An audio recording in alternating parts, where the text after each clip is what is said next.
Hello everyone, I'm Charlie Tolhurst and welcome to a Motorsport review for the past week. Yes, Motorsport update today. It is the first day of the week and yes, it's a Monday, the new Monday of a new working week. And yes, it is a busy week, the second Motorsport review of the month. And yes, the Canadian Grand Prix was last weekend also as well. The Formula 1 and Canadian Grand Prix and the British Touring Cars were the main two events of the weekend. We also had IndyCar racing as well at Road America. There was plenty of that.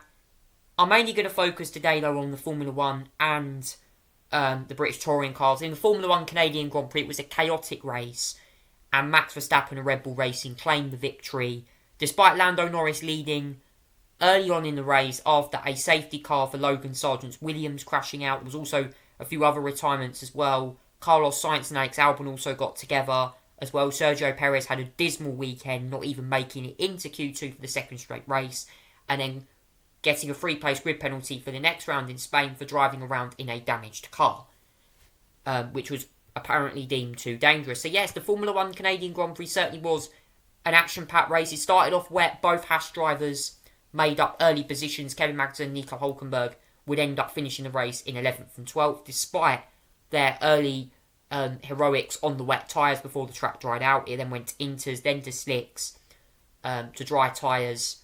In the end, Verstappen took the win ahead of Lando Norris, who had a great race, despite at one point leading. McLaren still getting a very strong result. Second and fifth for Oscar Piastri, who did struggle a little bit more in the other car. George Russell was third for Mercedes.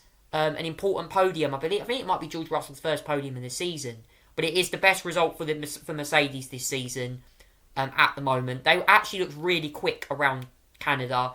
They obviously brought upgrades, maybe. The upgrades starting to finally kick in for them now. Russell was very close to Norris at the end. Mercedes elected to pit both of their drivers for fresh tyres. Hamilton went on the hards, Russell was on mediums. Russell just didn't quite get through at the end there. Lewis Hamilton was fourth, despite saying that he was one of the worst weekends he had with a car in Canada, but still getting a respectable fourth position, and also the fastest lap as well. Fernando Alonso got some crucial points for Aston Martin in sixth. Again though, more than 10 seconds off the win, and crucially more than 6 seconds behind the Mercedes. Lance Stroll picked up some more points for Aston Martin in seventh. Daniel Ricciardo got an eighth, despite having a penalty for a potential jump start as well, but rescuing 4 points. That was despite Jacques Villeneuve criticised him before the weekend, saying he shouldn't be in F1. And Alpine got a double points. That was despite Pierre Gasly, Esteban Ocon being very unhappy with the team orders at that team. Ocon was behind Gasly 9th and 10th. Magnussen, then it had Hulkenberg, Magnussen, Bottas. Tsunoda had a dreadful race in the end. Was actually doing well and then made an error towards the end, nearly taken one of the Hasses out. But as I mentioned earlier, Guan Yu Zhou was the last of the classified finishes. Carlos Sainz unfortunately retired. He collided with Alex Albon, another Williams, unfortunately retiring. Double DNF for Williams, and Ferrari had an absolute stinker of a weekend with Leclerc having an awful race. Having issues with the car, also won the Monaco Grand Prix, and then Ferrari tried hard tyres early on and the rain came down and he had to go back onto intermediates and the car was just, there was no point in him continuing. And Sergio Perez retired. He did collide with Gasly on the opening lap. Perez was given a penalty. What a torrid weekend for the Red Bull driver. He's in a top car. He's also signed a new contract as well with the team.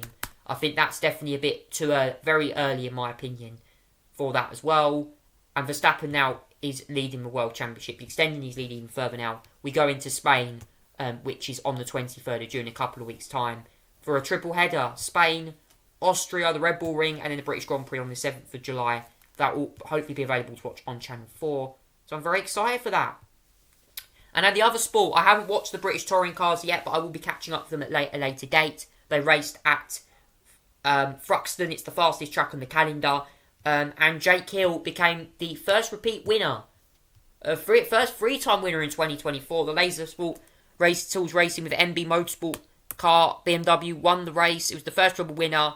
He backed up his recent Stetson double by winning the Open in Thruxton. It was also the first time that a race one pole sitter has converted victory. His team Bristol Street Motors, Tom Ingram bogged down at the start. Hill blasted off ahead of the 330 between Camish, second place Camish, and ahead of Ingram, who got later swamped by the trio of Napa Racing cars.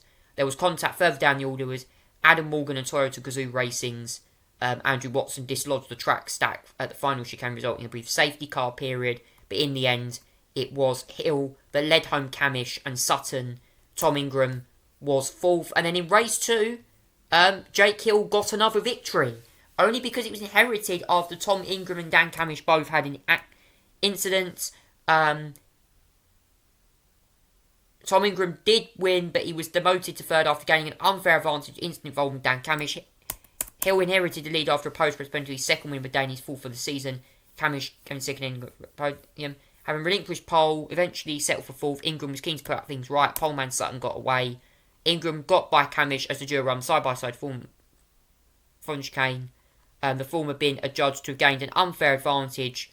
And straight line chicane, Sutton and Ingram hounded Hill for the win, but the Ford Focus suffered damage to his splitter around mid-distance. Struggling for traction at ultra speed, Sutton was soon relegated to third by Ingram and blasted past Hill as well. But the new standings were Ingram, Hill, Camish, Rowbottom, Sutton. Obviously, Hill and Camish both move up because of Ingram's penalty, demoted him to third. And the final race of the day, it was Sutton that claimed victory in the reverse grid race. It was his 40th win in the British touring cars as well. He saw off Napa Racing got a 1-2 as Dan Camish finished second to cap off a very decent day for him.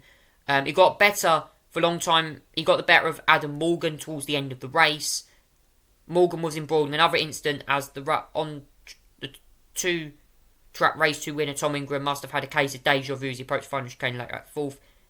The team Bristol Street Ingram Motors car of the Hyundai i30 got Ingram said looked to have got past Morgan, being hit in the side, facing him straight line the cane for second successive race. Ingram rejoined third to complete podium, the latter having taken a hat-trick of podiums for out the day. So yes, it really ended with chicane moments as well. Daryl DeLeon unfortunately didn't finish, so did Tom Chilton and Nick Halstead. But what it means now for the British Touring Cars, the Drivers' Championship now, the actual standings, as a result of that now, Sutton, despite only winning one race, has got six third places and 2 seconds. He is leading the championship with 169 points, 5 clear of Jake Hill, despite Hill having a very strong showing over the last couple of races. He is definitely looking in title contention right now. And of course, third is now Ingram. Colin Turkington's dropped to fourth on 136. The next race for the British Touring Cars is going to be at Alton Park on the 22nd and the 23rd of June. And that will be on the Alton Park Island Circuit, where there is a chance for the kart drivers to test themselves on a tricky technical lap, which is difficult to pass on. All I can say on that one as well. And the final bit of news we're going to do is the IndyCar race, which was Will Power, who ended a podium, Penske's own podium draw. Will Power won the first victory of the season. The reigning champion took the victory. He led a podium sweep Sunday's race by Team Penske. He was the second, won at least one of the 16 consecutive races. Four-game winners in 23. As a result, in the end, Will Power claimed the victory at Road America, despite a huge chaotic first lap collision which saw Linus Lundqvist, number 8 American Legion Chip Ganassi Racing Honda, hit from behind by Marcus Armstrong. Both collided at the start. Newgarden escaped the incident as well. That point, Power crept up into top 5 as well. So the results of the last race of the IndyCar series saw Power, Newgarden, McLaughlin, the top 3, followed by Palau, Kirkwood, Herter, Grosjean, O'Ward, Ericsson and Rahal, the top 10. And then, of course, contact for Kiffin, Simpson. Renus VK was right towards the bottom. Marcus Armstrong, also the mechanical, but also got involved in that first lap collision as well. So plenty of drivers getting caught up in collisions. In terms of the NASCAR standings now, well, Will Power is now in the lead of the championship. That's despite only winning one race this year, opposed to Scott Dixon's 2.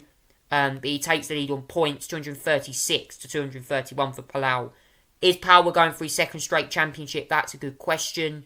The next race for the IndyCar season is going to be a trip to the Laguna Seca. That's usually the final race of the season. It's not this year. We're going to be going on the 23rd of June for